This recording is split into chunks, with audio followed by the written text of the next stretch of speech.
Welcome to Networking RX, a podcast devoted to helping business professionals like you enhance your networking skills in order to become more proficient giving and receiving quality business referrals and improving the overall quality of your life and the lives of those around you. The Networking RX podcast is a production of AmSpirit Business Connections, an organization whose mission is to empower business success through networking. Today I want to share a few things, and it's a little difficult for me, but I'm going to go ahead and do it. I played college football, but I didn't get a scholarship. In fact, I wasn't even recruited. I knew in high school I wanted to play college, sent letters to all the big schools, not all of them, but a lot of the big schools. I grew up in Michigan State, and didn't get any interest from any of them.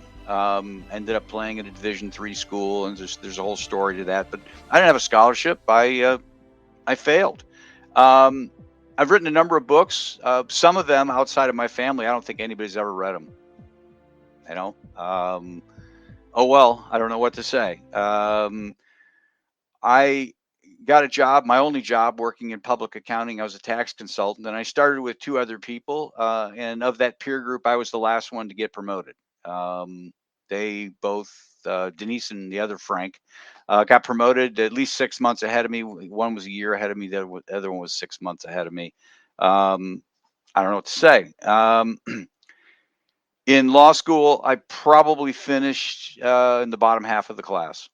Somebody's got to be there. I was there. And as a result of that, I wasn't able to find a traditional law job. People in the top half of the class are generally able to find something. I ended up working in a public accounting firm. Actually worked out really well for me. The things tend to work out well for me. It was a great experience. But I was not able to find a job based on the merits of my efforts in law school. A lot of smart people. I wasn't necessarily one of them. Not that I'm dumb. I just wasn't the best of the best. At any rate, this is kind of a follow-up to the program I did on July 17th, which was titled How Your Failures Can Create Relationship Success. And I shared in that particular episode that I just stumbled across a study. I didn't really have a chance to read it at the time to share about it, and I promised at that point I would talk about it at a future time. And now's it. I want to kind of talk about it, and I will talk about it. Not want to talk about it. I will talk about it. That particular study is called "Mitigating Malicious Envy: Why Successful Individuals Should Reveal Their Failures," and it's in the November 2019 edition of the Journal of Experimental Psychology. And that particular study starts out by talking about a Princeton University professor, Johannes Hanshofer, and he posted on a website. He wasn't one of the participants in the study or one of the authors of the study, but they reference back to something he did. He posted on a website all his failures, all the failures that he's ever had. And he went on to indicate on the website that most of what he tries fails. And essentially the failures are invisible. You look at somebody who's a professor at Princeton University. It's an Ivy League school. Okay, it's not Harvard, it's not Yale, but it's Princeton. It's an Ivy League school. Pretty impressive. And we look at people like that and we think, okay, yeah, it's just, doesn't know what it's like to fail. And he was very transparent. And we, went on to say, we tend to look at successful people and think that everything works out for them. And we think everything works out for them. And then when things aren't working out for us, we become hard on ourselves. We condemn ourselves at, being not smart enough, not good enough. And that's not necessarily true. The reality is that we do reveal our successes at a high rate. We just do. I mean, you look on social media and you see a lot of people, hey, got a promotion, got this, Johnny got all A's. You see a lot of that. Um, you know, I do as well. I reveal successes. I have over 20 franchisees. Um, you know, those are successes. Um, but we're less likely to reveal failures. Um, I've had maybe hundreds, maybe upwards of 1,000 people tell me no as far as buying a franchise. I've just heard no. Um, and what studies have shown in this particular article, this particular study reveals or reviews lots of different other things that are um, lots of other studies that are happening out there. And what the studies show is that when we reveal successes, is that it tends to bring out malicious envy in people. And when they talk about malicious envy, essentially people see us, we just share our successes. Hey, wow, I'm a bestseller, Amazon bestseller, New York Times bestseller. They look at it as this kind of a hubris boasting, and that makes people tends to make people angry. Maybe not you, but people in the study. And if you're honest with yourself, not looking for anything necessarily in the chat, but if you're honest with yourself, you might think these things. I know I have. And so what happens with this malicious envy is that people are less likely to help those sorts of people, or when those sorts of people tend to fall, and we see this from time to time as people fall from grace. um, we're we're more apt to exaggerate the bad. Maybe it wasn't anything huge, but because they're so successful and we learn something bad about them, it's going to be, we're going to put a magnifying glass on it. And when people reveal these successes, it tends to make us feel bad about ourselves, and that's why people say avoid social media, avoid it. And I'm not one of those people says avoid it. I always remind myself that these people have challenges too. Everybody's got challenges.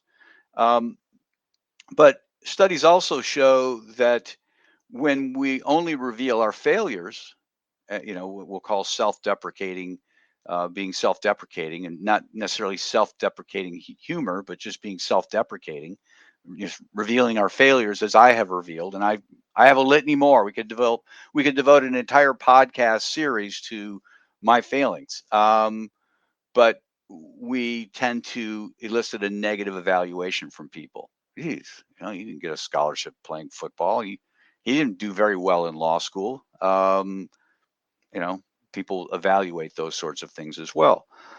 But the reason you need to, so I guess that there needs to be a balance, right? You don't want to just reveal all your successes, and you don't want to reveal all your failures, but you want people to, you want to give people a mix of those sorts of things, because when you start to mix those in, again, I'll use myself as an example. However, I have over 20 franchisees. I know a lot of people that franchise their businesses and never get one franchise, or maybe only get one, and then they just decide I'm not going to do it anymore. And a lot of people, there's certainly successes out there like McDonald's and Burger King, Wendy's, where there's just tons of really successful franchise, a very successful franchise concept, but there are a lot that don't do well at all. So I've got 20. Is it impressive? Depends who you're talking to. I'm somewhat proud about it. I wish it were more, but over the years, you know, you can have malicious envy of me for that.